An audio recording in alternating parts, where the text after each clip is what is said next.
3 inchieste per far luce sul deragliamento del tram avvenuto lunedì sera alla Guizza, che ha provocato il ferimento dell'autista e di altri 3 passeggeri. La prima è quella avviata dalla Procura, che ha dato mandato ai carabinieri di acquisire tutta la documentazione tecnica. La seconda è quella del Ministero, che utilizzerà l'Ufficio Speciale Trasporti e Impianti Fissi per verificare se quanto accaduto possa replicarsi su altri mezzi della flotta Traslor padovana.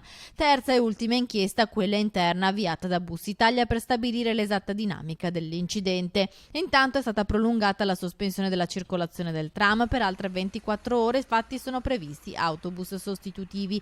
In una nota ufficiale Bus Italia spiega che la sospensione della circolazione è stata decisa per consentire ai tecnici degli interventi di ripristino della linea di alimentazione elettrica a seguito dello svio avvenuto lunedì sera. Nel solo mese di giugno però sono stati almeno 4 gli episodi in cui il tram ha registrato problemi. Il caso del deragliamento intanto è diventato una questione politica.